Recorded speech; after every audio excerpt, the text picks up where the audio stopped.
Dibuka kitabnya Habakuk 3 mulai dari ayat yang ke-17. Baca sama-sama. Sekalipun pohon ara tidak berbunga, pohon anggur tidak berbuah, hasil pohon zaitun mengecewakan. Sekalipun ladang-ladang tidak menghasilkan bahan makanan, kambing domba terhalau dari kurungan, dan tidak ada lembu sapi dalam kandang. Namun aku akan bersorak-sorai di dalam Tuhan, beria-ria di dalam Allah yang menyelamatkan aku. Allah Tuhanku itu kekuatanku, Ia membuat kakiku seperti kaki rusa. Ia membiarkan aku berjejak di bukit-bukitku. Katakan amin, saudara ya. Lihat, perhatikan ayat yang pertama. Sekalipun pohon ara tidak berbunga. Coba, masih ingat cerita tentang pohon ara? Nah, pohon ara yang dikutuk sama Tuhan. Pohon ara, ya nanti Anda bisa baca di Perjanjian Baru. Pohon ara yang dikutuk sama Tuhan itu karena apa toh kok dikutuk? Yesus lagi lapar, ya. Kemudian lihat pohon ara yang gede banget itu tumbuhannya, daunnya lebat, wah bagus banget gitu. Tapi dicari-cari buahnya nggak ada, padahal Tuhan Yesus lagi lapar banget, nggak ada. Sampai pada akhirnya Tuhan marah. Kenapa marah? Ini tanaman kok cuma daunnya doang, buahnya nggak ada. Kan seharusnya ada. Kemarahan Tuhan yang membuat itu akhirnya dikutuk itu pohon. Langsung jadi kering. Tuhan katakan apa? Sudahlah, nggak usah berbuah kalau begitu. Nggak usah bertumbuh lah kalau begitu. Terjadilah kekeringan. Perhatikan ayat yang pertama ini. Sekalipun pohon ara tidak berbuah. Kita itu hidup banyak sekali yang terikat dengan kutuk. Ya, ada kutuk kemiskinan, ada kutuk perceraian, ada kutuk sakit penyakit, ada kutuk keserakahan. Ya, banyak sekali kutuk dilepaskan iblis buat hidup kita supaya tidak mengalami pertumbuhan seperti pohon ara itu. Banyak sekali daripada kita itu tuh nggak sadar bahwa hidup kita itu terikat dengan kutuk yang terjadi di nenek moyang kita. Pertanyaannya, Bu, kan kita itu kan sudah dibaptis, kita sudah terima Tuhan Yesus. Apa iya toh Bu, kutuk itu masih ada? Tak jelaskan sedikit ya, bagi yang belum tahu saya jelasin sedikit. Tuhan Yesus mati di kayu salib untuk menyelamatkan kita, itu betul. Tetapi kenapa kutuk itu masih ada? Ya, karena kita itu masih berada di bumi, kita masih hidup. Nah, sebelum kita lahir, kita itu kan punya nenek moyang toh. Ada orang tua kita, ada nenek kakeknya. Orang tua kita ada buyutnya, ya. Nenek moyang kita yang dulu-dulu itu kan mereka masih melakukan dosa. Nah, dosanya apa? Banyak sekali. Dosa perceraian, dosa perselingkuhan, mungkin bisa dilihat itu dari garis keturunan. Dosa sakit penyakit, ya. Dosa kemiskinan. Kutuk kemiskinan, kutuk sakit penyakit, kutuk keserakahan, gitu. Main okultisme itu tuh main-main dukun-dukunan, ya. Segala hal yang berbentuk dengan klinik, dengan roh jahat, dengan perdupaan. Kemudian kutuk apa? Penyembahan berhala, ya, mungkin dari agama seberang, suka pasang dupa di rumah, gitu. Dan lain sebagainya. Makanya berubahlah itu menjadi kutuk dalam kehidupan kita yang mengikat. Contohnya dalam keluarga saya. Keluarga saya dulu, saya punya orang tua main okultisme. Nah, apa yang terjadi? Karena sudah main okultisme, main dukun-dukunan, nah, segala sesuatunya itu pakai roh jahat, apa yang terjadi? Seiring berjalannya waktu, ya keluarga kami dapat serangannya kayak gitu terus. Kakak saya nomor 2, itu kalau dapat serangan, wah luar biasa banget. Kakak saya nomor 2 itu hampir mau mati dibikin sama orang. Kemudian mami saya juga begitu, dibikin sama orang. Tapi puji Tuhan ya sudah pulih, sudah sembuh. Sudah luar biasa baik. Segala sesuatunya itu dilihat dari garis keturunannya. Apakah kalau hidup kita di masa lalu, hidup di zaman penuh dengan kutuk, apakah Tuhan tidak bisa menyelamatkan? Ya bisa. Makanya di tahun 2025, kalau Anda dan saya tidak hidup dalam pertobatan, maka kutuk itu akan mengikat. Karena hari-hari ini yang Tuhan mau kerjakan dalam hidup kita. Tuhan, sadar nggak saudara? Bahwa hari-hari itu harinya cepat banget. Sadar kan? Karena segala sesuatunya itu, Tuhan udah mau datang. Saudara, miliki pemahaman yang benar ya. Kalau ada hamba Tuhan ngomong, Tuhan mau datang, cepatlah bertobat. Jangan punya pemikiran sendiri. Saya ngomong ke siapa toh? Meh kiamat. Memangnya kalau Tuhan datang itu selalu harus konotasinya itu kiamat. Kan enggak toh. Pemahamannya itu ya sing rodok bener gitu. Kalau ada hamba Tuhan ngomong, Tuhan mau datang. Yang artinya apa? Bersiap-siaplah. Pikirkanlah itu, bersiap-siaplah. Hidupmu jangan sembrono lagi. Artinya ada satu reminder bahwa Tuhan udah mau datang, bersiap-siaplah. Baca kan di kitab Perjanjian Baru dikatakan bahwa Tuhan itu datang seperti pencuri, ucuk-ucuk datang. Kapan Tuhan itu datang? Yo sekarang ini. Coba lihat. Sewaktu kita mengalami satu penderitaan, ucuk-ucuk dapat penyakit, ucuk-ucuk kena PHK, ucuk-ucuk mengalami kebangkrutan. Itu Tuhan datang. Untuk apa? Untuk menyuarakan isi hatinya. Nak, kamu hidupnya udah sembrono. Nak, kamu hidupnya udah terlalu jauh. Nah, miliki pemahaman yang sederhana, yang kau pahami bahwa ini udah satu reminder, Tuhan mau datang, aku harus bersiap diri. Aku udah terlalu banyak melakukan kesalahan, aku sudah sengaja hidupnya semrawut, aku sudah mengalami kehancuran. Nah, itu ada satu reminder bahwa ayo kita itu jangan hidup sembrono. Nah, pemahamannya itu kayak gitu. Jadi kalau ada hamba Tuhan ngomong, Tuhan udah mau datang, kerajaan Allah sudah dekat, dengan kata lainnya kayak gitu. Artinya apa? Di reminder sama Tuhan. Jangan hidup aneh-aneh lagi, sembrono dan lain sebagainya. Sekalipun pohon ara tidak berbunga, berarti ketika kita hidup dalam kutuk, entah itu kutuk sakit penyakit, entah itu kutuk perceraian, kutuk kemiskinan, kutuk keserakahan dan lain sebagainya, termasuk main-main okultisme dan itu, Tuhan sedang menyelamatkan. Sewaktu kita hidup dalam kutuk itu dan kita hidup dalam pertobatan, Tuhan sedang menyelamatkan Anda dan saya dari kutuk itu. Makanya di waktu-waktu yang sekarang ini, Tuhan sedang menyelamatkan kita. Pahami ya saudara?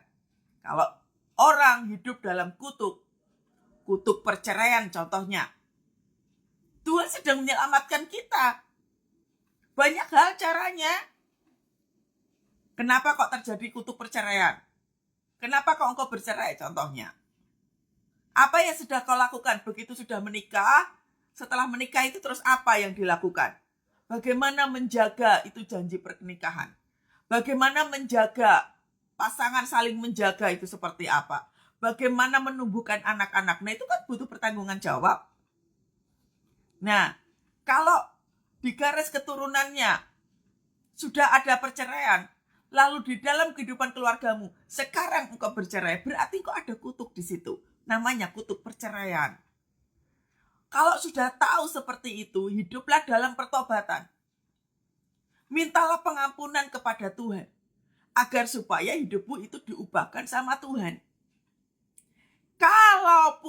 Kalaupun Tuhan tidak mengizinkan pasanganmu kembali, misalnya saya bilang misalnya ya, misalnya pasanganmu tidak diizinkan untuk kembali kepadamu, setidaknya Tuhan mengubahkan cara engkau hidup. Jadi Tuhan itu mengubah kutuk itu menjadi berkat. Coba, ketika kita hidup dalam kutuk kemiskinan itu contohnya apa? Contohnya hidup dari utang ke utang, utang terus. Ya, gali lubang, tutup lubang, banyak utang sana sini, itu kutuk kemiskinan namanya. Orang-orang yang suka utangan, ya, roh kemiskinannya ada, suka minta-minta, minta pinjaman lah, minta bantuan lah, punya utang gak mau bayar, hidupnya boros, itu keserakahan. Kutuk kemiskinan. Makanya hidupnya gali lubang, tutup lubang. Nah, hal-hal yang seperti itu yang Tuhan mau ubahkan. Supaya Anda dan saya itu diberkati oleh Tuhan. Supaya hidupmu itu gak gali lubang, tutup lubang, utang terus, utang terus. Hiduplah dalam pertobatan. Tuhan lagi ngajarin. Terkadang pintu semua diizinkan Tuhan tertutup. Mau utang gak bisa lagi. Karena apa? Malaikat Tuhannya ya wis gregetan, saudara. Udah dikasih tahu suruh mengucap syukur, gak mau mengucap syukur. Disuruh nunggu Tuhan bicara apa? Utang sana sini. Nah, hal-hal yang semacam itu yang Tuhan mau ajarkan kepada kita. Diizinkan untuk bangkrut misalnya. Kenapa? Supaya mengalami satu pertobatan. Makanya segala badai kehidupan yang sedang kita alami hari-hari ini, Tuhan sedang menyelamatkan. Ya, Tuhan sedang menyelamatkan. Makanya hati-hati dalam kehidupan, ojo diulangi lagi. Segala bentuk kesalahan-kesalahan itu jangan diulang lagi. Sekalipun pohon ara tidak berbunga, jadi sekalipun kita hidup dalam kutuk, perhatikan, Tuhan mau kita dilepaskan dari itu. Kutuk kemiskinan tadi ya, kutuk perceraian, kutuk sakit penyakit, Tuhan lagi mau menyembuhkan kita, mengubahkan hidup kita. Nah, lalu dikatakan apa? Pohon anggur tidak berbuah. Nah, coba kita lihat di kitab Yohanes, saudara. Hidup, waktu kita hidup tidak melekat kepada pokok anggur. Ini bicara tentang apa toh? Orang-orang yang murtad. Orang murtad itu apa toh? Orang murtad itu tidak hanya orang-orang yang pindah agama. Nggak hanya itu pengertiannya. Sewaktu kita nggak pergi ibadah, ya, ibadahnya cuma Natal dan Paskah, atau cuma Natal, setahun pergi ibadah cuma Natal tok, Natal doang, yang lain-lainnya nggak ibadah. Ini bicara tentang apa? Orang-orang yang meninggalkan Tuhan. Ini orang-orang murtad itu kayak gini, saudara. Jangan mbok pikir orang murtad itu tuh orang pindah agama tok pengertiannya. Enggak. Orang-orang yang setahun sekali datang pergi ibadah itu murtad itu. Bahkan termasuk apa? Orang-orang yang gak mau percaya sama Tuhan. Udahlah gak usah doa-doaan. Udahlah aku gak usah pelayanan. Nah, keinginan untuk gak percaya sama Tuhan, itu artinya murtad. Makanya dia dikatakan apa? Sekalipun pohon anggur tidak berbuah. Ini bicara tentang kehidupan yang tidak melekat kepada sang pemilik anggur. Orang-orang yang murtad, orang-orang yang sudah meninggalkan Tuhan, orang-orang yang pindah agama, dan lain sebagainya itu, orang-orang yang hidupnya semacam ini, Tuhan sedang menyelamatkan kita.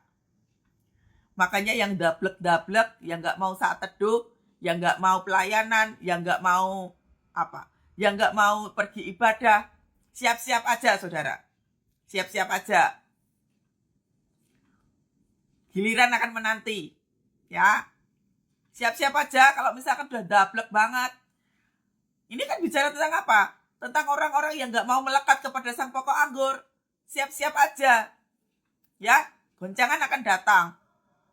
Tujuannya apa? Menyelamatkanmu. Ya. Kalau tadi pohon ara tidak berbuah, supaya apa? Kita itu dibebaskan dari segala kutuk kemiskinan lah, kutuk apalah, dan segala macam itu. Lalu dikatakan pohon anggur yang tidak berbuah, supaya apa? Kita itu loh mengalami satu pertobatan. Yang dablek-dablek, gak mau beribadah, gak mau saat teduh, gak mau pelayanan, gak mau apa, ini Tuhan lagi bukakan mata dan telinga kita. Makanya yang masih hidup main-main dengan kekristenan, udahlah siap-siap aja, saudara. Tuhan mau datang, siap-siap aja. Ya, kalau udah kayak begitu, kau mau teriak apa? Ya, kalau segala sesuatunya, kalau orang tuh kalau banyak duit, kebanyakan nggak cari Tuhan sih. Kebanyakan orang nggak cari Tuhan kalau semuanya itu ada. Duitnya banyak, rumahnya megah, wah mobilnya banyak, kekayaan berlimpah-limpah-limpah, hidupnya sehat. Rata-rata nggak cari Tuhan. Tapi kalau udah bangkrut baru cari Tuhan. Nah itu pohon anggur yang tidak melekat pada anggur yang tidak melekat kepada kehidupan yang tidak melekat kepada sang pokok anggur. Ini jelas pohon anggur yang tidak berbuah. Ini bicara kita, kekristenan yang tidak berbuah. Cuma KTP-nya saja yang Kristen, tapi buah kekristenannya tidak ada. Tetap hidupnya seperti preman. Tetap aja hidupnya ya seperti orang-orang yang di luar sana yang gak kenal Tuhan. Itu tidak berbuah. Waktunya Tuhan kasih satu warning. Nah, warningnya banyak banget. Entah itu kok tiba-tiba jadi punya penyakit. Entah tiba-tiba tokomu bangkrut. Entah tiba-tiba engkau ditipu sama orang dan lain sebagainya. Kalau sudah ada yang seperti itu, percuma saudara engkau teriak. Percuma engkau menyalahkan sana sini, percuma. Karena memang Tuhan izinkan ada satu warning, engkau sudah melangkahnya ngawur. Makanya ditarik sama Tuhan. Supaya apa? Mengalami satu pertobatan. Ya. Bu, tapi sudah bertobat. Sudah mulai sudah mulai pelayanan, sudah mulai berdoa, sudah dimulai. Tapi kok kehidupannya kok masih kurang-kurang terus ya Bu? Nah, cara pandang berkatmu masih salah. Makanya diajarin sama Tuhan. Bentar dulu nak, kamu harus pintar dulu jadi murid. Makanya kita itu kalau hidup dalam pertobatan, kalau tidak hidup sebagai seorang murid, pasti mikirnya apa? Lu sudah bertobat tapi kok penderitaan makin panjang. Engkau belum paham bahwa engkau sedang diajar sama Tuhan jadi murid. Ayo terus ditingkatkan levelnya. Supaya kita itu gak seperti pohon ara yang hidupnya hidup karena terikat dengan kutuk nenek moyang. Yang kedua, supaya kita itu tidak seperti pohon anggur yang tidak berbuah itu. Sekalipun kita gak punya apa-apa, sekalipun engkau pernah mengalami satu kegagalan, bukan berarti engkau gak bisa berbuah. Berbuahlah terus menerus. Contoh, beberapa waktu yang lalu ada yang DM sama saya. Bu, saya itu sudah habis secara materi. Saya paham sih Bu bahwa Tuhan sedang mau mengubahkan hidup saya. Nah, sekarang saya mau bertobat. Cuman terkadang saya itu gak kuat Bu, karena pertobatan yang saya lakukan ini kok rasa-rasanya makin berat ya, agak-agak susah seperti itu. Saya katakan, engkau harus berbuah. Berbuahnya bagaimana? Pergilah keluar melayani orang. Kehidupanmu yang susah ini Tuhan mau pakai engkau untuk pergi keluar, kasih tahu kepada orang-orang di luar sana bahwa aku dulu pernah kok sama kayak kamu lagi bangkrut. Ayo kita sama-sama doa. Ayo ikut komsel yuk. Ayo ikut kul. Ayo ikut pelayanan. Aku kuat di dalam Tuhan. Aku bisa sembuh dari sakit penyakit gara-gara aku bangkrut kemarin. Karena apa? Karena Tuhan. Ayo aku melayani Tuhan sekarang ini. Nah itu namanya berbuah. Sekalipun keadaanmu belum baik secara sempurna, tetapi engkau mau melayani orang, itu namanya berbuah. Yang kedua, sewaktu keadaanmu gak baik, tapi engkau mampu mengucap syukur, hatimu terus bergelora penuh berlimpah dengan ucapan syukur, itu namanya berbuah. Sewaktu engkau bisa menjaga mulutmu, menjaga hatimu dari serangan orang-orang yang tidak bertanggung jawab, mungkin hatimu dilukai atau seperti apa, tapi engkau bisa mengampuni dan mendoakan, itu namanya berbuah. Itu tujuannya Tuhan menyelamatkan hidup kita. Ada bagian-bagian kehidupan kita itu yang banyak mengalami kesalahan itu lagi dibenerin sama Tuhan. Istilah katanya nek mobil onderdele lagi diperbaiki sama Tuhan. Mana yang harus diganti, mana yang harus dibuang, mana yang nggak usah dipakai. Itu loh maunya Tuhan. Itu namanya Tuhan sedang menyelamatkan Anda dan saya. Jadi pahami situasi-situasi yang ada. Kalaupun segala sesuatunya, sebenarnya nggak ada loh istilahnya kok nggak terjadi perubahan ya? Itu berarti mindsetmu masih salah. Engkau masih belum tahu isi hati Tuhanmu itu apa. Jadi kita harus tahu tujuan kita hidup. Harus tahu. Kalau misalkan contoh katakanlah, aku sakit nih. Saya sakit kanker. Mungkin kita akan, Tuhan, aku salah apa ya? Lu jangan tanya Tuhan, kamu salah apa? Koreksi diri, bikin salah apa? Waktu divonis sama Tuhan kena sakit kanker, yang dilakukan apa? Pertobatan terlebih dahulu. Ya Tuhan, aku gak mengampuni orang. Ya Tuhan, aku serakah hari ini. Selama ini aku makan sembarangan. Aku suka marah-marah. Aku suka menyakiti orang lain. Aku suka dendam sama orang lain. Sekarang kalau aku mengalami sakit kanker, Tuhan, ampuni aku Tuhan, ampuni aku. Ubah hidupku. Nah, ini namanya berbuah. Untuk suatu pertobatan. Inilah yang disebut dengan cara Tuhan menyelamatkan hidup kita. Supaya kita gak gampang marah-marah. Supaya kita gak gampang sakit hati. Supaya kita itu tidak gampang melukai orang lain. Makanya Tuhan mau menyelamatkan kita. Hatimu diubahkan. Hidupmu diubahkan. Waktu engkau berubah, tapi sakit penyakitmu belum mengalami pemulihan, Tuhan mau kita berbuah lagi. Berbuah laginya apa? Sekalipun sakit penyakitnya belum sembuh, berbuahnya lagi apa? Tetap melayani. Siapa bilang waktu berada di rumah sakit, waktu tiduran karena sakit kanker, terus gak bisa melayani? Siapa bilang masih bisa, saudara? Selama Anda masih bisa buka HP, selama Anda masih bisa berdoa, Anda mendoakan orang lain, Anda telepon orang menanyakan kabar, Anda doakan orang lain, itu melayani. Itu berbuah. Jadi itu yang Tuhan mau. Kutuk sakit penyakit itu dipatahkan Tuhan waktu apa? Engkau melayani Tuhan. Kalau sudah tahu bahwa kehidupanmu, maaf, mungkin duitnya gak terlalu banyak. Gitu ya. Kayak tadi malam saya lagi ngobrol sama adik rohani saya gitu ya. Adik rohani saya itu usianya masih muda, sekitar 27 tahun. Lalu waktu kita ngobrol gitu ya, di hati saya tuh Tuhan bilang begini, anak ini dipakai Tuhan untuk menggembalakan banyak jiwa.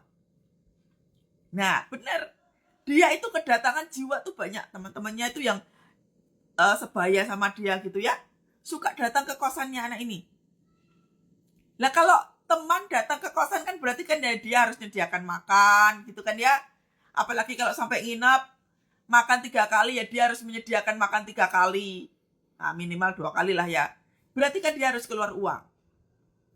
Saya katakan begini, kalau hatimu ditaruh Tuhan untuk melayani jiwa-jiwa, Tuhan memberkatimu. Nah, gak lama ini kan dia itu kan naik posisi tuh di kantor. Saya katakan, Tuhan menaikkan kamu posisi di kantor. Gajimu kan berarti naik tuh. Itu berkat. Bukan buat kamu. Memang sebagian buatmu, tapi sebagian itu kepakai untuk apa? Transport untuk ketemu sama jiwa-jiwa itu. Memberi makan mereka waktu mereka datang ke kosanmu. Nah, itu namanya berbuah. Itu namanya berbuah. Jadi waktu engkau gak punya apa-apa, siapa bilang gak bisa pelayanan? Waktu engkau gak punya apa-apa, buatlah pohon kehidupanmu itu terus menghasilkan buah. Layanin orang. Kalau sudah tahu kehidupanmu itu kepepet, gak punya apa-apa, layanilah orang lain. Layanilah orang lain. Melayani Tuhan, melakukan pekerjaan Tuhan, itu selalu ada upah. Selalu ada upah. Kalau hatimu benar, hatimu cinta sama Tuhan, engkau memiliki satu kerinduan yang besar untuk melayani jiwa-jiwa, gak mungkin Tuhan gak pelihara hidupmu. Tuhan pelihara. Semakin kau kepepet, semakin kau ke pojok, engkau harus punya rasa syukur yang besar, hatimu bergelora, engkau penuh dengan sukacita Tuhan. Jangan pelit sama orang. Doakan mereka, layani mereka, ajak mereka doa sama-sama. itu melayani. Hidupmu pasti dipelihara sama Tuhan. Gak mungkin saudara, orang memberi hidupmu makin miskin itu gak mungkin. Makanya benar dulu di hadapan Tuhan. Punyai kerinduan untuk memberikan yang terbaik untuk orang lain. Jangan punya konsep seperti orang gak kenal Tuhan. Bu, kehidupan saya aja susah kok ngelayanin orang. Itu konsep salah. Engkau gak tahu bahwa justru di dalam kekuranganmu itu pergilah melayani. Lihat janda di Sarfat. Ya, baca di kitab Perjanjian Lama. Cerita tentang seorang janda yang di Sarfat itu. Dia gak punya apa-apa. Dia hanya punya roti bundar yang cukup buat dia dan anak-anaknya. Tiba-tiba seorang hamba Tuhan datang. Rotinya mesti dibagi. Dan lagi itu roti bukan untuk dimakan dia dulu, bukan untuk anak-anak dulu. Diberikan kepada hamba Tuhan itu. Kemudian hamba Tuhan itu mendoakan si perempuan ini dan anak-anak ini. Oleh karena si hamba Tuhan ini diberkati oleh si wanita yang miskin ini, Tuhan melihat berkat itu. Dilipat kali gandakan itu berkat. Karena dia memberikan kepada seorang hamba Tuhan. Seorang utusan Tuhan. Dan seorang utusan ini mendoakan si janda di Sarfat itu. Lalu kemudian apa yang terjadi? Si janda ini diberkati Tuhan berlimpah. Mereka tidak berkekurangan. Ini si wanita ini berbuah namanya. Dia gak punya apa-apa. Tapi dia memberkati seperti yang Tuhan mau. Berkatilah orang yang ada di hadapanmu. Dia tahu nggak bahwa rotinya cuma satu, roti bundarnya cuma satu. Tepungnya ya tinggal dikit. Kalau diolah ya tinggal dikit. Tahu. Tapi karena ketaatannya bahwa hidup itu memberkati, maka dia terus melakukan firman Tuhan itu. Hidupnya diberkati. Hidupnya diberkati. Jangan pelit saudara ya. Jangan pelit waktu. Jangan pelit tenaga. Jangan pelit uang. Jangan pelit dalam kita punya kehidupan. Berkatilah orang-orang. Orang-orang itu ya dimulai dari rumah kita. Lalu kemudian keluar. Makin kau terpojok, makin kau gak punya kekuatan, makin kau gak punya apa-apa, pergilah melayani. Punya HP itu? Kan bisa telepon.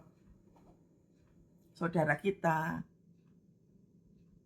pasangan kita di WA-in, kasih ayat firman Tuhan, itu melayani loh saudara. Anda barusan saat teduh kayak begini, Anda diberkati, kasih ayat itu ke teman-temannya, ke saudaranya. Mungkin pasangan kita lagi kerja, kasih. Tadi aku diberkati Tuhan. Shalom. Ini ayat firman Tuhan buat kamu ya. Doakan dulu. Itu namanya melayani Tuhan.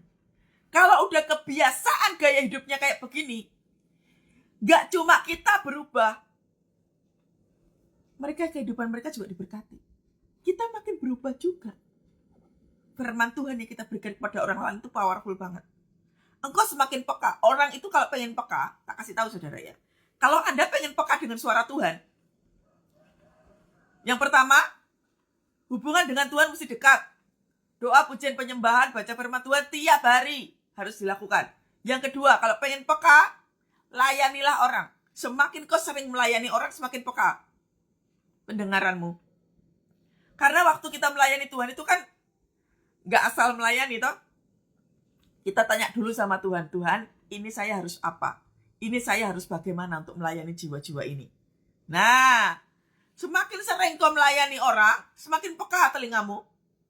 Saya tuh kayak gitu saudara. Jangan dibilang saya gak berlatih. Berlatih. Salah mendengarkan suara itu biasa. Nggak apa-apa, latihan lagi. Kalau misalkan kok kayaknya Tuhan suruh untuk apa gitu ya. Ternyata nggak terjadi misalkan. Oh ya berarti tadi salah. Ya nggak apa-apa. Orang kita lagi mau latihan kok. Ya nggak apa-apa. Ya. Jadi sekalipun pohon ara tidak berbunga, pohon anggur tidak berbuah, hasil pohon zaitun mengecewakan. Kalaupun kita sudah melakukan pertobatan, kita sudah melakukan pelayanan, kita sudah hidupnya seturut dengan kehendak Tuhan, tetapi tiba-tiba nih, diizinkan Tuhan, sakit penyakitmu belum sembuh. Diizinkan Tuhan, engkau mengalami ditipu sama orang. Diizinkan Tuhan engkau disakiti oleh orang lain. Timbul rasa kekecewaan. Tapi tetap bisa mengucap syukur. Tapi tetap hatinya tuh tetap gak berubah. Mau apapun yang dirasakan, tetap hatinya gak berubah.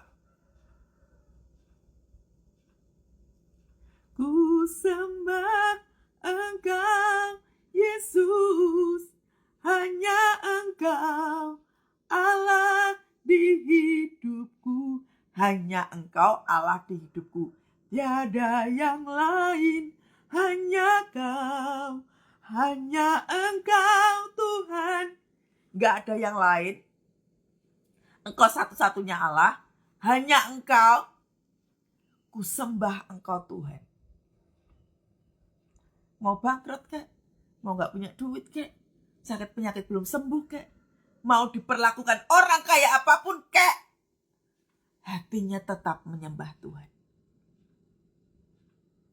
Ini kan mengecewakan sebenarnya, tapi hatinya tetap. Ini kan kata di situ. Sekalipun hasil pohon zaitun mengecewakan, sekalipun engkau dikecewakan oleh situasi, hatimu tetap. Kau tetap Allah. Percaya bahwa Tuhan bela, Tuhan pegang kendali, Tuhan tidak mungkin meninggalkan. Tuhan itu pembela, satu-satunya pembela, hakim dari segala hakim. Gak usah melawan orang, gak usah balas dendam, gak usah mbok kutuk. Kalaupun ada orang mengecewakanmu, orang usah mbok balas. Sembah Tuhan aja, sembah. Sejatinya kita itu kalau misalkan hati kita disakiti sama orang, pengennya apa? Balasnya cepat, gitu kan? Kasih waktu buat Tuhan melakukan sesuatu buat orang itu. Kasih waktu. Jangan tanganmu yang kotor. Jangan pikiranmu yang kotor. Jangan mulutmu yang kotor. Kasih waktu sama Tuhan. Hakim, dia adalah hakim yang adil. Penghakiman adalah milikku, kata Tuhan. Kunyaku besar, bukan ku kecil. Makanya kalau kita lagi dikutuk, kalau kita lagi disakiti sama orang, jangan mengutuk saudara. Mulutmu jadi kotor nanti, pikiranmu jadi kotor. Biarkan Tuhan yang berperkara. Ya, biarkan Tuhan yang berperkara. Karena kalau kita kebiasaan mengutuk, itu tidak menyelamatkan saudara. Karena yang namanya kutuk itu bisa kembali kepada kita sendiri. Kutuk itu apa toh? Kutuk itu adalah roh jahat yang ditaruh iblis untuk ditaruh di mulut kita ini loh. Supaya kita itu ngomongnya ngomong negatif. Menghancurkan kehidupan orang. Terima kasih Bu Paula untuk ayat firman Tuhannya. Nah, jadi jangan mengutuk. Justru berkatilah orang itu. Bu, tapi hatiku sakit, Bu. Wah, hatiku sakit, Bu. Dilukai. Paham. Tapi waktu kita menyembah Tuhan, gak cuma hatimu terjaga, pikiranmu terjaga. Engkau menyenangkan hati Tuhan. Saya itu sudah berkali-kali, saudara. Difitnah orang, dijelek-jelekkan orang. Tapi tetap hatinya bisa terjaga. Kalaupun keperucut, cepat-cepat minta ampun sama Tuhan.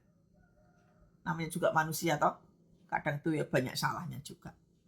Jadi nek misalkan keperucut wis kadung ngomong, wah, tak sumpahin anu gitu kan ya. Waktu masuk dalam hadirat Tuhan, Tuhan aku minta ampun. Tadi aku tuh marah banget Tuhan, marah banget. Hatiku luka Tuhan, ampuni aku tarik kembali tuh kata-kata kutuk lagi tuh. Kata-kata kutuk itu. Ampuni aku Tuhan, aku salah. Ampuni. Sekarang sembuhkan hatiku ya Tuhan, sembuhkan hatiku. Supaya aku ini bisa menjaga mulutku, bisa menjaga hatiku. Tolong aku Tuhan, tolong aku. Nah, jadi kayak gitu saudara. Itu namanya berbuah. Itu namanya ketika pohon zaitun mengecewakan, hatimu tetap di hadapan Tuhan. Tidak masalah. Orang mau melakukan apa aja. Yang penting hidup kita itu benar.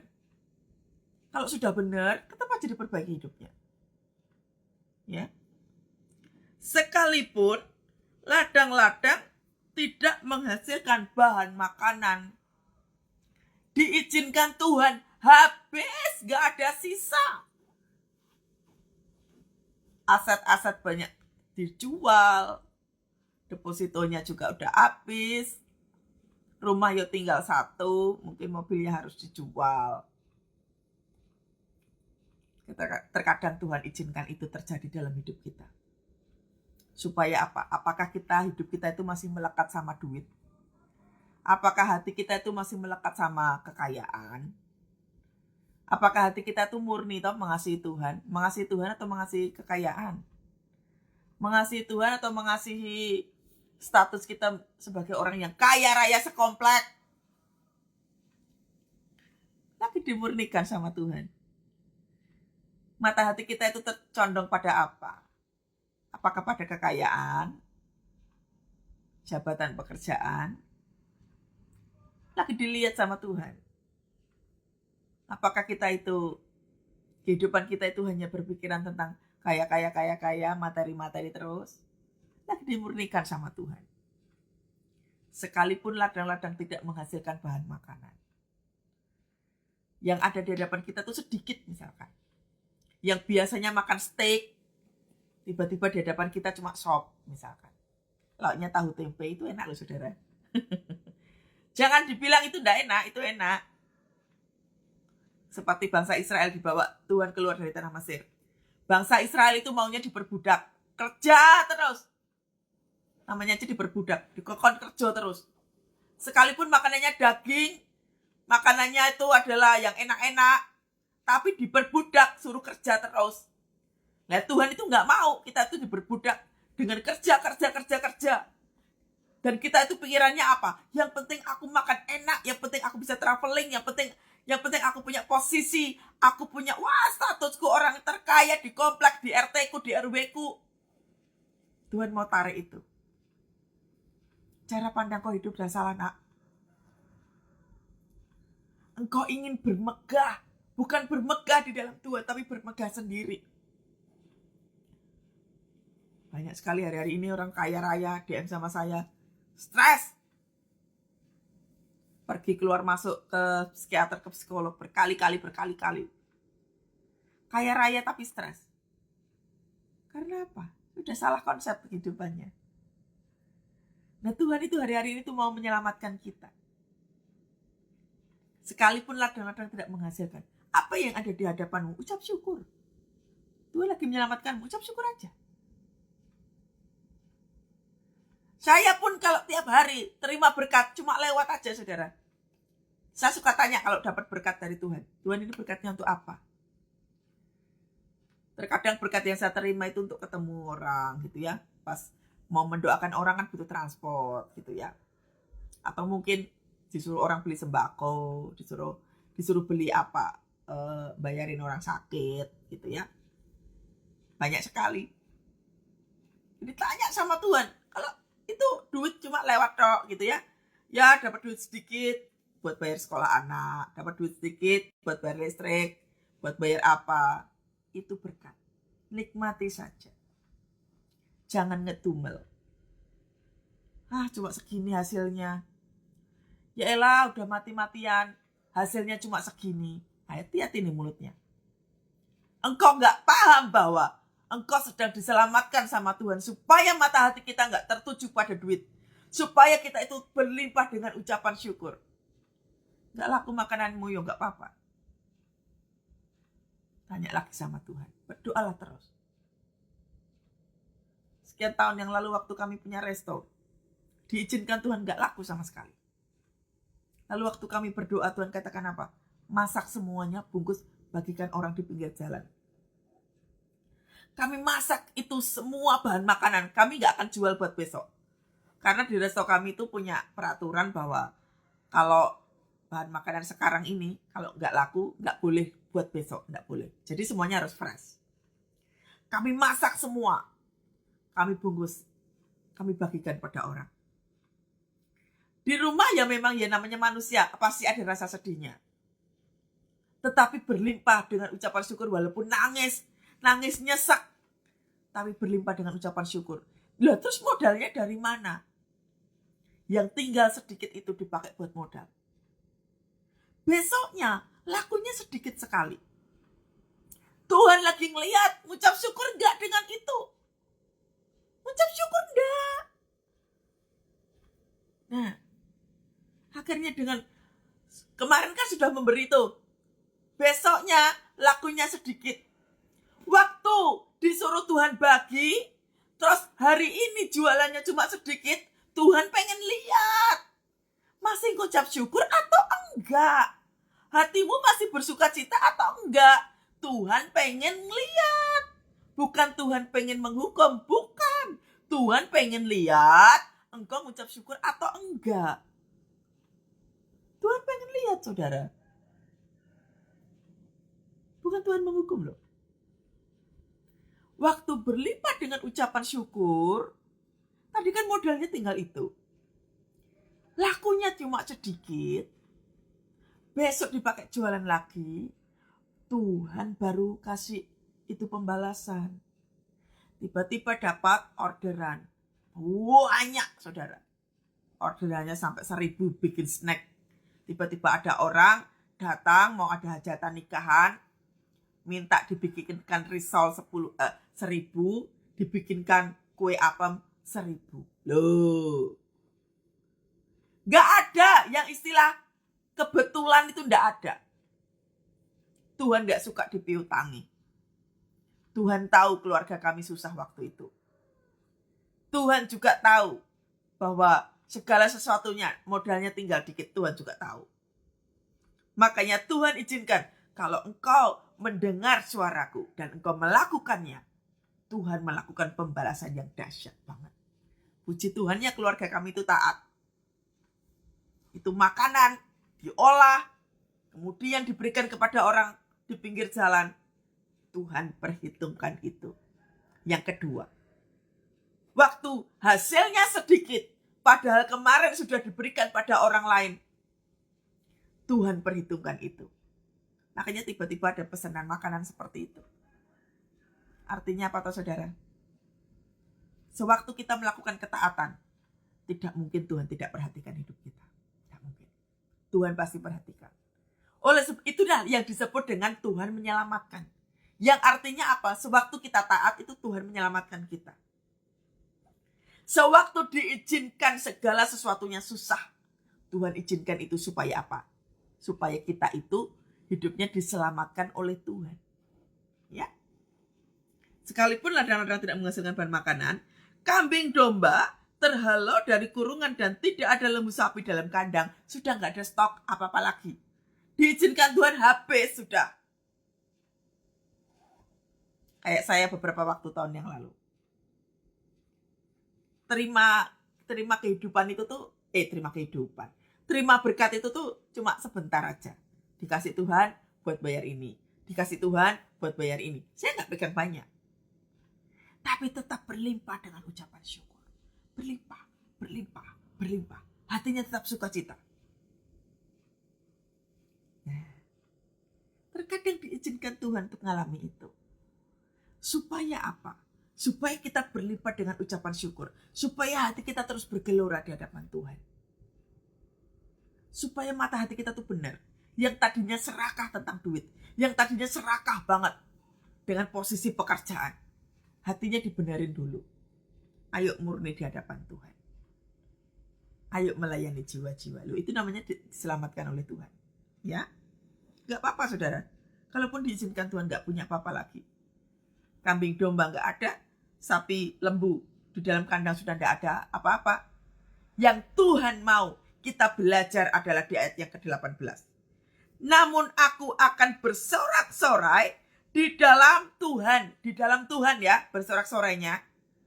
Bukan engkau dugem, bukan engkau melakukan hal-hal di luar Tuhan.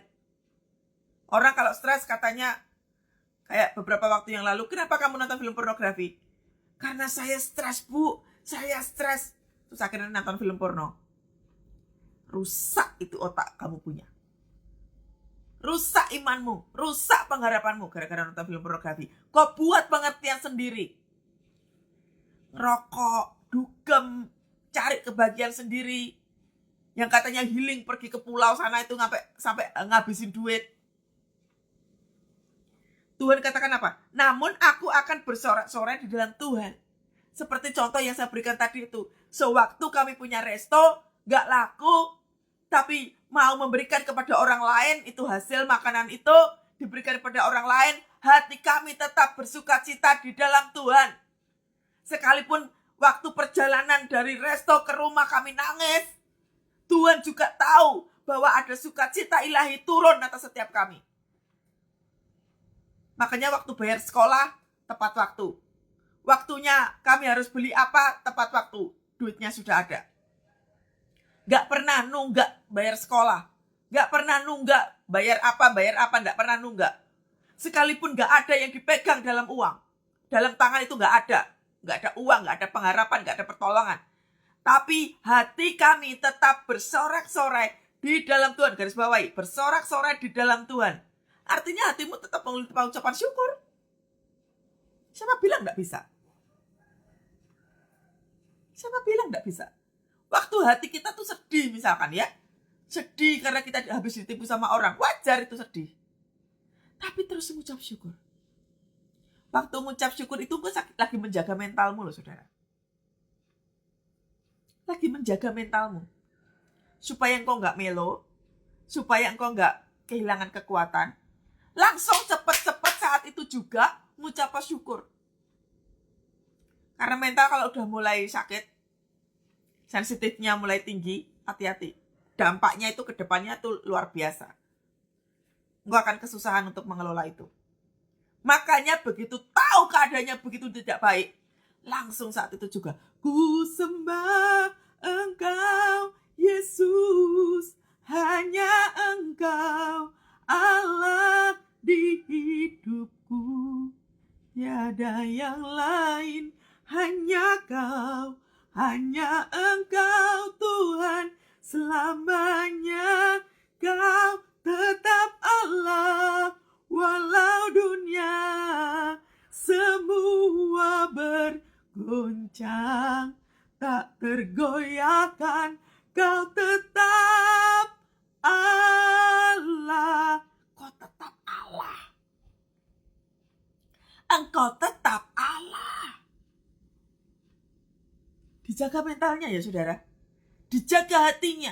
Dijaga pikirannya. Supaya engkau nantinya gak perlu lari ke psikiater. Supaya nantinya engkau gak perlu minum obat karena gak bisa tidur. Supaya engkau gak perlu yang namanya stres berkepanjangan. Dijaga hatinya. Nyembah. Kalau udah situasinya seperti itu, nyembah. Supaya ayat yang ke-18 ini terjadi. Namun hatiku, namun aku akan bersorak-sorai di dalam Tuhan. Ketika engkau melakukan ini, engkau gak perlu minum obat yang harus susah-susah tidur. Engkau gak perlu harus pergi ke psikiater. Engkau gak perlu harus susah-susah ya seperti apa. Sampai engkau gak hilang gairah. Engkau gak mau pelayanan. Engkau gak mau kerja. Hilang minat dan lain sebagainya. Engkau gak perlu melakukan itu. Hatimu berlimpah dengan ucapan syukur. Ya, lakukan itu saudara. Lakukan itu. Dijaga dengan cepat. Kalau sudah seperti itu, nyembahlah Tuhan. Namun, aku akan bersorak-sorai di dalam Tuhan, beria-ria di dalam Allah yang menyelamatkan aku. Nah ini loh. Dijaga mentalnya, dijaga hatinya. Supaya apa? Selamat. Hatimu akan terus beria-ria. Waktu mungkin pasanganmu contohnya ya. Pasanganmu mungkin omongannya negatif. Tapi karena hatimu berlimpah. Engkau pegang pundak pasanganmu itu, gak apa-apa ya. Ayo kita ucap syukur. Mungkin pasanganmu tetap kekeh. Aduh malas banget doa, serasa doa-doaan lah. Engkau akan menjaga urapan Tuhan itu dengan apa? Engkau gak keseret dengan omongan pasanganmu itu. Iya ya. Gak usah doa kalau gitu. Nah, gak kayak gitu. Kalau hatimu berlimpah dengan ucapan syukur, pasanganmu gak mau doa, orang masalah. Doa terus. Bawa api Tuhan terus menyala dalam rumah tangga. Terus doa terus. Di tokomu yang sepi itu nyembah. Jangan ngomong negatif. Di tokomu yang sepi itu nyembah. Nyembah itu bukan nyetel lagu rohani terus engkau nggak melakukan apa-apa. Bukan, beda itu. Nyembah itu yang artinya apa? Nggak cuma nyanyi. Nyembah itu nggak selalu harus nyanyi. Nyembah itu artinya apa? Tuhan, aku berdoa. Ada hadirat Tuhan di tokoku ini. Supaya tokoku ini menjadi rumah doa. Rumah pujian penyembahan. Itu namanya nyembah. Jadi bukan doanya, Tuhan aku berdoa supaya toko ini laku. Itu terus saja doanya. Itu bukan nyembah namanya. Itu namanya berdoa. Mengajukan permohonan. Menyembah itu artinya menghadirkan Roh Kudus di tokomu. Menghadirkan Roh Kudus di ruang kerjamu. Menghadirkan Roh Kudus di kamarmu. Menghasilkan Roh Kudus di dalam kehidupan hatimu. Supaya hidupmu terjaga aman. Dari berbagai macam intimidasi dari si jelek itu. Iblis itu kalau mengasih intimidasi apa toh? Ketakutan, kekhawatiran, stres. Karena iblis itu sifatnya apa? Menipu. Iblis itu sifatnya menipu. Ingat waktu iblis menipu si Hawa? Iblis bilangnya apa? Semua ini kan gak boleh kamu makan. Gak apa-apa kok. Kamu makan sekali-kali gak apa-apa. Tuhan bilang gak apa-apa kok. Ditipu kan sama iblis. Padahal Tuhan ngasih tahu Hawa apa? Semua yang ada di sini boleh kamu makan. Kecuali buah pengetahuan itu. Buah pengetahuan itu. Jangan kau makan. Ada pengecualian. Di dalam Tuhan itu ada namanya peraturan dan ketetapan. Nah, si Hawa tahu tentang itu. Tapi karena keseret dengan intimidasi iblis. Oh iya ya, gak apa-apa kali ya sekali-kali berbuat dosa. Oh iya ya, gak apa-apa kali ya sekali-kali gak taat sama Tuhan. Hati-hati kalau udah kompromi dengan semuanya itu. Makanya tidak gampang terseret dengan omongan orang lain. Hati-hati. Jadi, namun aku akan bersorak-sorai di dalam Tuhan, beria-ria di dalam Allah yang menyelamatkan aku. Allah Tuhanku itu kekuatanku.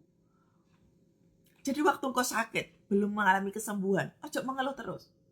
Teruslah kau menyembah Tuhan, kaulah kekuatanku. Kaulah Tuhanku, kaulah Rajaku, kau yang termulia di bumi dan di surga. Di rumah dan di surga, di hatiku dan di surga. Ku sembah Kau Tuhan, ku sembah Kau Tuhan, ku puji, ku muliakan nama-Mu Yesus. Ku sembah Kau Tuhan, ku sembah Kau Tuhan, ku puji, ku muliakan nama-Mu. Hatimu akan terjaga. Sekalipun sakit penyakitmu belum sembuh, hatimu terjaga. Jadi gak gampang ngeluh, gak gampang ngomong negatif. Hatimu terjaga. Nih, Allah Tuhanku itu kekuatanku. Ia membuat kakiku seperti kaki rusa. Yang artinya apa? Engkau akan teguh berdiri. Engkau akan tetap kuat di dalam Tuhan. Gak gampang nyerah. Gak gampang putus asa. Gak gampang terseret dengan omongan dunia sana. Gak gampang terseret. Keputusan-keputusan yang kau ambil itu gak keputusan sembrono. Semuanya itu butuh tuntunan dari Tuhan. Tuhan ngomong apa, baru kita lakukan. Amin. Ya. Ia membuat kakiku seperti kaki rusa. Hatimu akan terus bersemangat. Biarlah rohmu menyala-nyala dan layanilah Tuhan. Biarlah rohmu menyala-nyala dan layanilah Tuhan. Saudara, lagu ini tuh jangan kau hafalkan liriknya aja. Lakukan. Biarlah rohmu menyala-nyala dan layanilah Tuhan. Loh, dikatakan layanilah Tuhan. Layani Tuhan itu apa toh? Terus nyembah Tuhan. Terus mengagungkan Tuhan itu melayani Tuhan. Kalau kita ketemu jiwa-jiwa, mendoakan jiwa-jiwa, itu namanya melakukan pekerjaan Tuhan. Melayani Tuhan itu artinya membangun hubungan intim dengan Tuhan, itu melayani Tuhan. Menyenangkan hati Tuhan itu melayani Tuhan. Jadi ia membuat kaki kita itu menjadi kaki rusa. Terus on fire. Sekalipun sakit penyakitmu belum sembuh, terus on fire. Sekalipun pasanganmu belum kembali bertobat, terus on fire dalam Tuhan. Terus on fire. Ya, kita mendeklarasikan terus-menerus kebesaran Tuhan. Waktu di luar sana debt kolektornya banyak bereretan gitu ya. Minta tagihan. Engkau terus nyembah Tuhan. Biarlah rohku menyala-nyala dan layanilah Tuhan. Engkau membangkitkan semangatmu. Karena gak tahu bayar utangnya pakai apa. Gak tahu. Tapi engkau bangkitkan semangatmu. Ini loh. Ia membuat kakimu menjadi kaki rusa. Ini Tuhan lagi menyelamatkan kita. Tuhan sedang menyelamatkanmu, taat saja. Makanya dia buat kaki itu menjadi kaki seperti kaki rusa. Kokoh. Kakinya rusa tuh kecil. Tapi luar biasa tuh kalau lari. Cepet itu saudara rusa itu. Rusa itu gambaran daripada binatang yang taat. Sekalipun kakinya kecil, tapi kuat. Sekalipun kekuatanmu itu sekecil, tapi engkau tetap kuat. Amin. Sekalipun engkau gak punya apa-apa, engkau tetap kuat. Sekalipun orang memperlakukan engkau gak baik, engkau tetap kuat. Sekalipun situasinya gak mendukung sama sekali, engkau tetap kuat. Katakan amin, saudara. Wow. Tuhan dahsyat ya. Tuhan dahsyat. Jadi hari-hari ini kalau engkau mengalami segala sesuatu hal yang sekiranya itu gak baik menurut dagingmu, tetap kuat di dalam Tuhan. Ayat yang terakhir. Ia membiarkan aku berjejak di bukit-bukit. Lihat. Berjejaknya di bukit yang artinya apa? Next level. Levelmu lagi naik, saudara. Naik aja terus. Sewaktu engkau mengeluh, itu gak naik. Sewaktu engkau maki-maki Tuhan, engkau gak naik. Sewaktu engkau murtad, engkau gak naik. Sewaktu engkau bersungut-sungut, engkau gak naik. Tapi Tuhan katakan apa? Ia membiarkan aku berjejak. Karena apa? Kakimu kuat seperti rusa. Ia membiarkan aku berjejak di bukit-bukit. Berjejak itu artinya apa toh? Ini loh. Namanya berjejak itu ini loh. Kakinya nancap. Artinya apa? Engkau sedang membuat satu sejarah yang engkau tidak akan pernah lupa bahwa engkau ditolong Tuhan. Jejakkan kakimu itu di bukit. Langsung aja naik. Terus aja naik. Kalaupun doamu belum dijawab sama Tuhan, terus aja naik. Paksakan dagingmu ini. Dagingmu itu kan lelah. Dagingmu itu pengennya marah. Dagingmu itu pengennya terluka. Naik terus, naik. Sewaktu engkau naik, sewaktu engkau mendengarkan semuanya itu, hidupmu berubah. Itu namanya diselamatkan Tuhan, saudara. Ya, dari cara-cara kita hidup yang lama itu. Yang pikirannya tentang berkat. Jangan cari khotbah yang berkat-berkat makanya. Carilah khotbah yang membawa kekuatan buat hidupmu. Bagaimana caranya naik? Makin naik, makin terbang tinggi. Tidak usah takut dengan tekanan. Tidak usah takut dengan segala bentuk caci makian orang. Tidak usah takut dengan apapun. Kita hidup bukan karena omongan orang lain. Tapi kita hidup karena Tuhan. Ya, karena Tuhan. Amin. Ayo kita doa sama-sama. Ora pasikala wala. Ora pasikala wala. Ora pasikala wala. Ora pasikala wala. Ku sembah Engkau Yesus, hanya Engkau Allah di hidupku. Tiada yang lain, hanya Kau, hanya Engkau Tuhan selamanya. Kau tetap Allah, walau dunia semua bergoncang, tak tergoyahkan. Kau tetap Allah. Tuhan memberkati kakimu. Tuhan memberkati tanganmu. Tuhan memberkati seluruh aspek kehidupanmu. Tuhan katakan pagi hari ini dengan begitu kuat. Jadilah kuat. Jadilah pemenang. Jadilah intim dengan Tuhan setiap hari. Tuhan sedang melatih kehidupan Anda dan saya hari-hari ini. Kuatlah engkau berlari. Kuatlah engkau naik ke atas bukit. Jejakkan kakimu di atas bukit. Yang artinya adalah buat satu sejarah yang luar biasa. Waktu engkau berjalan bersama-sama dengan Tuhan. Sejarah itu akan dilihat oleh keluargamu. Sejarah itu akan dilihat oleh orang-orang di sekitarmu. Sejarah itu akan melekat di dalam kehidupanmu. Bahwa Tuhan satu-satunya yang menolong engkau. Yang mengubahkan kehidupanmu. Yang memberikan satu pertobatan. Engkau hidup dalam perkenanan Tuhan. Pagi hari ini, Tuhan mau mengubahkan hidup Anda dan saya.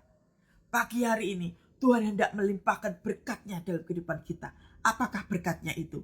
Penyertaan, damai sejahtera, hidup dalam pertobatan, hidup dalam kelimpahan ucapan syukur, hidup dalam nyanyian, hatimu berlimpah dengan nyanyian syukur, hatimu berlimpah dengan pujian penyembahan. Tuhan sedang menyelamatkan kita. Taat saja, taat saja. Sekalipun pohon ara tidak menghasilkan apapun, sekalipun pohon anggur tidak berbuah, sekalipun pohon zaitun tidak menghasilkan apa-apa yang mengecewakan, tetaplah hatimu bergirang di dalam Tuhan.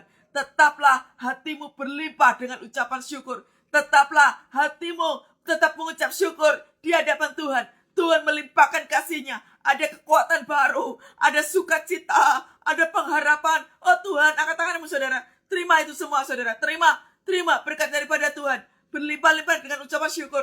Segala sakit mentalmu sembuh dalam nama Tuhan Yesus. Oh, engkau yang kebingungan hari-hari ini sembuh, pulih. Damai sejahtera Tuhan turun atasmu. Turun, berlimpah, limpah. Horabasikar lawa. Horabasikar lawa. Roh sukacita turun dalam nama Yesus. Dalam nama Tuhan Yesus. Dalam nama Tuhan Yesus. Terima kasih Tuhan. Terima kasih Tuhan. Terima kasih Tuhan. Kau dahsyat, Engkau luar biasa. Kami mau Tuhan jadi umat lebih daripada pemenang. Lebih daripada pemenang. Terima kasih Yesus, Kau pengharapan kami. Dan terimalah berkat daripada Allah Bapa, Putra dan Roh Kudus. Menyertai kita pagi hari ini dan sampai selama-lamanya. Segala apa yang Kau kerjakan, dibuat Tuhan menjadi berhasil. Dalam nama Tuhan Yesus. Haleluya. Amin. Katakan Tuhan Yesus dahsyat. Katakan terima kasih Tuhan. Haleluya, Tuhan Yesus dahsyat. Sampai ketemu besok pagi saudara ya. Ayo ucap syukur sama Tuhan. Tuhan Yesus baik. Shalom semuanya. Shalom.